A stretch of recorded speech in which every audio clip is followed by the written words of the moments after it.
A number of people have asked me to do a comparison between cartridge filters and media filters like a sand filter. So from a pool tech's perspective, what are the pros and cons? The key considerations are how well they filter, how easy are they to clean, and the cost of consumables. There's no doubt it takes a lot longer to clean a cartridge element than a sand filter. Don't use a screwdriver to lever the lid. The dirty water is pulled through and up through the fabric of the cartridge element. This traps and then blocks the filter. It can take 10 to 15 minutes to properly clean a cartridge element.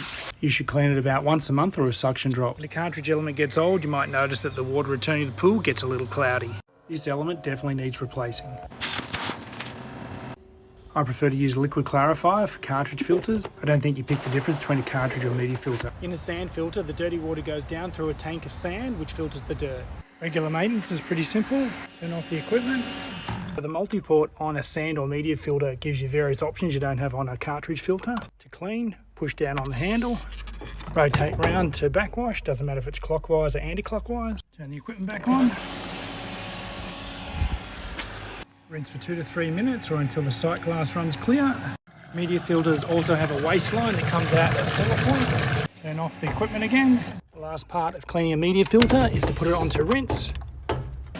Usually only for about 30 seconds until the sight glass runs clear. One of the benefits of the waste function is it allows you to drain the pool if it's got too much water or vacuum to waste. For sand or media filters, a liquid clarifier or a clarifying tablet is okay. If suction or flow is reduced, you need to clean your filter. If you've got a busy lifestyle or for ease of cleaning, most pool techs are going to say a sand filter. The next question is whether you have sand or glass in your media filter. If this video was helpful, share it with a friend who's got a pool. If you found this useful, jump over to our YouTube channel. The more people that watch YouTube, the more I can provide good content for you. A number of people have asked me to